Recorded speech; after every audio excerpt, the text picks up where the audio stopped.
इसमें क्या नहीं पाया जाता है। दाल में लाइसिन पाया जाता है, चावल में मिथाइनिन पाया जाता है।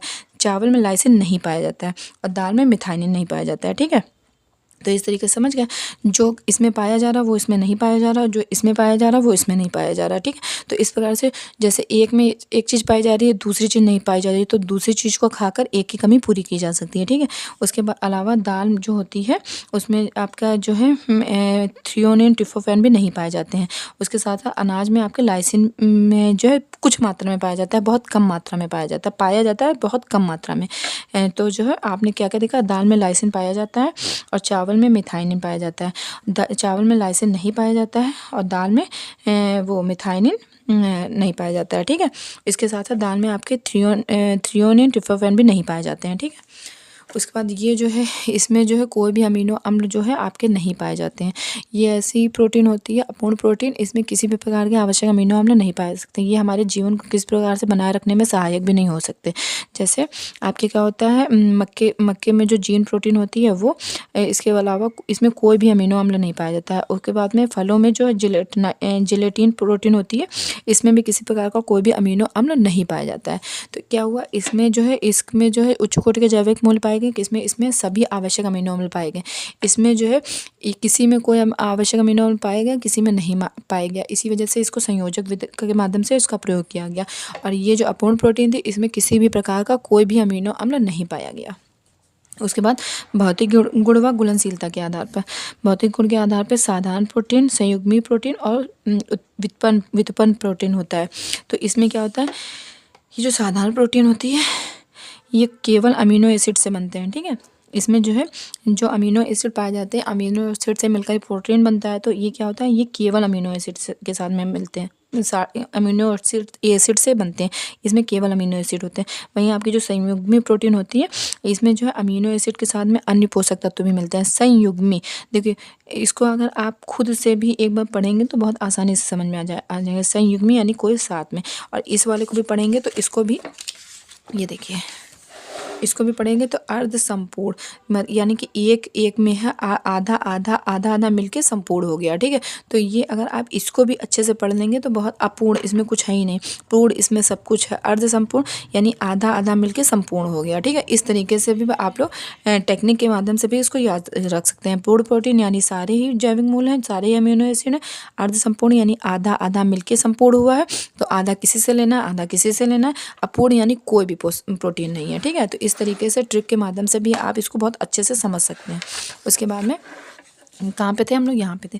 इसमें है साधारण प्रोटीन, संयुग्मी प्रोटीन, व्युत्पन्न प्रोटीन।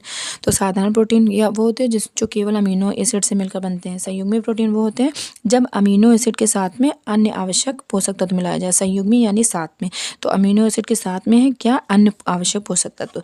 व्युत्पन्न प्रोटीन जब साधारण और जब ये और ये, ठीक है, यानी साधारण प्रोटीन और संयुग्मी प्रोटीन, इन पर ताप के माध्यम से, जल के माध्यम से, दाब के माध्यम से, एंजाइम्स के माध्यम से, पाचक रसों के माध्यम से क्रिया करके उसमें जो परिवर्तन हो जाते हैं, तो उसमें जो परिवर्तन हो जाते हैं अर्थात जो नए पदार्थ बनते हैं, तो उन्हें ही व्युत्पन्न प्रोटीन कहते हैं। ठीक है, ये व्युत्पन्न प्रोटीन कैसे बनते हैं, साधारण प्रोटीन और संयुग्मी प्रोटीन, इन दोनों प्रोटीन को लेकर उन पर ताप से, दाब से, रासायनिक प्रक्रिया के माध्यम से, विभिन्न प्रकार की क्रियाओं के माध्यम से उन पर क्रिया किया जाता है, जिसकी वजह से उनमें परिवर्तन हो जाता है और उस परिवर्तन के माध्यम से जो नया पदार्थ बनता है उसे ही व्युत्पन्न प्रोटीन कहते हैं। ठीक है, तो ये तो हो गई इसकी बात। अब साधारण प्रोटीन में देखते हैं कौन कौन से आता है। ठीक है, साधारण प्रोटीन में आ गया आपका जैसे आर्जिनिन और ट्रिप्टोफैन। इसके अतिरिक्त अंडे की जो प्रोटीन होती है, उसमें अंडे में कौन कौन सी प्रोटीन होती है, ये 3 प्रोटीन अंडे में होती है, ये अच्छे से याद रखिएगा। जैसे हो गया एल्ब्यूमिन, ओवल एल्ब्यूमिन, ओवलियो एल्ब्यूमिन। गेहूं की प्रोटीन ग्लूटेनिन, ग्लाइडिन। ठीक है, उसके बाद में दूध के प्रोटीन लैक्टो एल्ब्यूमिन। तो ये सब क्या है, ये आपके साधारण प्रोटीन के उदाहरण है। इसके अलावा ये साधारण प्रोटीन के भी उदाहरण है और इनके प्रोटीन पूछ भी ले जाती है कि अंडे में कौन कौन सी प्रोटीन पाई जाती है, गेहूं में कौन कौन सी प्रोटीन पाई जाती है, दूध में कौन सी प्रोटीन पाई जाती है। ठीक है, तो इस वजह से ये तीनों नाम, ये दोनों नाम, ये आप अच्छे से याद रखिएगा।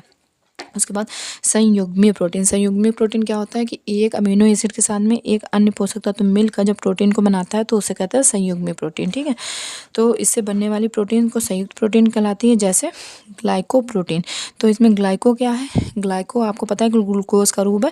ग्लूकोज क्या है, यानी कार्बोहाइड्रेट का है। तो इसमें प्रोटीन के साथ क्या मिला, कार्बोज मिला, या जिसको कार्बोहाइड्रेट भी बोल सकते हैं, या कार्बोज मिला।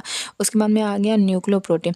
न्यूक्लियोप्रोटीन प्रोटीन मिला प्लस न्यूक्लिक मिला। ठीक है, उसके बाद में आया आपका लाइपोप्रोटीन।